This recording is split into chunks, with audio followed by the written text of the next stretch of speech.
na manawagan ako about sa kapatid ko. Ng taon na hindi na namin siya nakita at hindi namin alam kung buhay pa ba siya or ano ba. Kasi lagi Ay siyang ganito entrada. Hello po, magandang gabi. Ako po ay nananawagan. Go. Okay.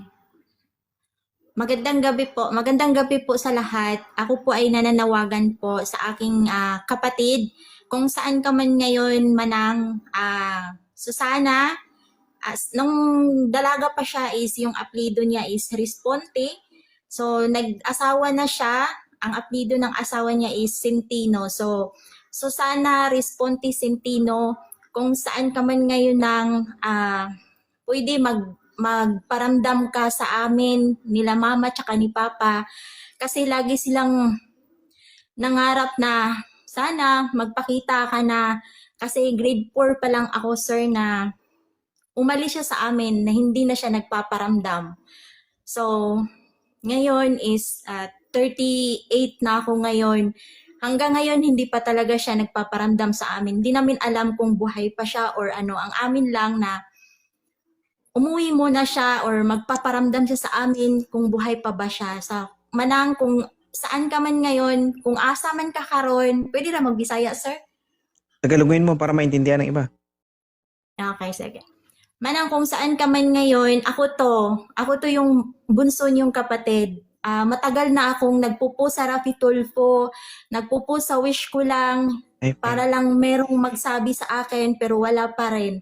Sana dito sa Kaiser 2.0 na mahanap kita. Dahil 80 na si Mama ngayong July, so gusto ko na ikaw yung i-gift ko sa kanya na magpakita ka sa amin. Kasi dalawa ng kapatid natin na namatay na wala ka, na hindi mo sila nakita. Si Gaga, manang sana wala na. Namatay na si Gaga, namatay si Manang Magding, na wala ka.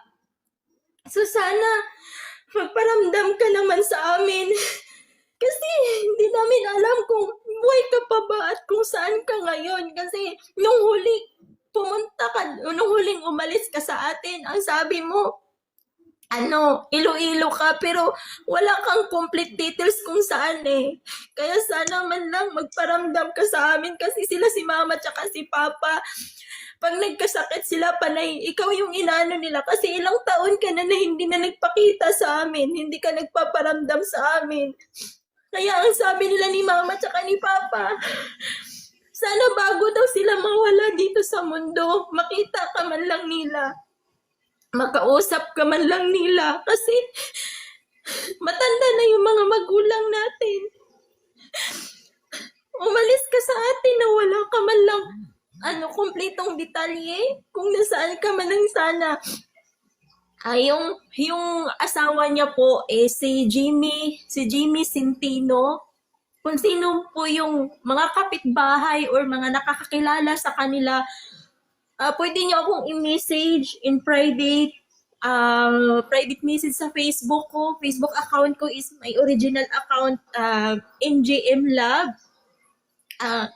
Please, kung sino man yung makapagsabi sa akin, sino man yung mga nakakakilala sa kanya, yung apelido, yung pangalan niya po, yung complete pangalan po ng kapatid ko, Susana Responte Centino. Dala niya na po yung apelido ng asawa niya. Kaya, kung saan man ka ngayon, Manang, please, parang awa mo na, magparamdam ka sa amin para alam namin kung saan ka namin kukunin. Kasi, kung ano lang, kaya naman kitang papauwiin sa atin. Kaya please, kasi si Mama mag-i-80 na ngayong July 10, so ikaw yung gusto ko na ipakita sa kanila, ikaw yung gusto kong i-gift sa magulang natin sa birthday niya. Kasi wala siyang ibang pangarap dahil dalawa na po, ay 3 na pong kapatid natin na namatay na wala ka talaga. Hindi mo talaga alam at hindi din namin alam kung saan ka hanapin.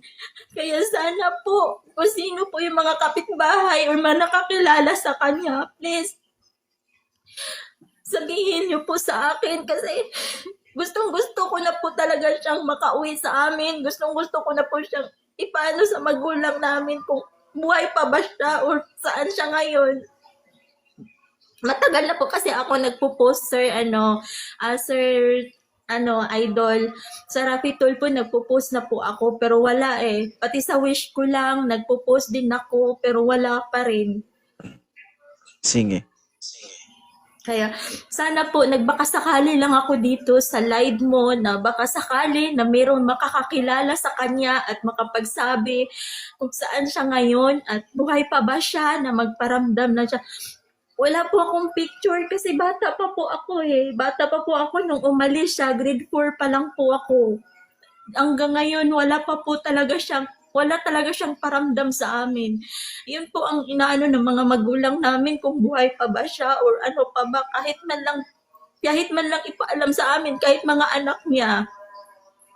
Kaya gusto ko po sana na sa birthday ng mama ko ngayong July 10 is kung nandyan siya at makilala niya ako, siya po yung papauwiin ko. Anuhin ko talaga na, sikapin ko talaga na makauwi siya sa amin para lang ngayong birthday ng mama ko. Yun po, kung sino po sana makapag-ano sa akin. Hello guys, good evening everyone. Kung sino po ang nakakilala kay Ma'am Susana Responte Centino, kapatid po ni MJC Lab 2813, no? So, pwede nyo po i-comment dito sa video na to na kung kilala nyo po no si Ma'am Susana Responte Centino para po makita po ni Ma'am MJ ang comment at doon din sila mag-communicate. Makita yung account, makapag-usap sila at makapag-ayos kung ano man ang problema nila. So, sana Ma'am Susana, kung makita mo man ang video na to, maawa ka naman po sa mga magulang mo. Kung ano man yung nakaraan nyo, hindi naman siguro kalabisan o hindi naman siguro nakakabawas sa pagkatao mo yung pagbigyan mo ang kahilingan ng mga magulang mo. Kasi kung wala ang magulang mo, wala ka rin dito sa mundo. So kung guys, kung sino man ang makita sa video na to, huwag nyo kalimutan mag-share ng video na to at i-share nyo sa taong makakilala nyo, baka sakaling alam nila kung sino yung taong hinahanap natin para matulungan natin si ma'am. Salamat po, sir. Wala naman po kasing problema. Wala namang alitan. Sumama lang siya sa asawa niya. Kung saan. Hindi namin alam kung anong details, complete details ng asawa niya. Kasi karaya kasi yun yung asawa niya. So, hindi namin alam kung saan. Wala namang alitan yung about sa magulang namin, about sa aming magkakapatid. Wala po. Sumama lang talaga siya sa asawa niya na walang complete details na binigay, na iniwan sa amin. Sige. May sasabihin ka pa? Yun lang po, sir. So sana po matulungan niyo po ako. Sana malaking tulong po ito sa akin. Kung dito sa live mo na mahanap ko yung kapatid ko, sir. Okay. So ganito ang sistema. Kapag na-post na yung video, kayo po ang mag-monitor sa lahat ng comment o nagko-comment doon. Ha? Okay? Okay po, sir. So, may 3 tayo sa Blue App, TikTok, tsaka sa Red App. Ikaw na bahala. Pag wala kang ginagawa, mag-scroll ka doon, tingin ka ng mga comment, baka sakaling doon mo makikita. Okay? Okay po, sir. Sige. Maraming salamat. God bless. Sana makita mo yung sir. kapatid mo. Salamat po. Salamat po sa pagpapaakyat. Sobrang appreciate ko po. Thank you Sige po. po. Maraming salamat, Ma'am MJ Love. Thank you po.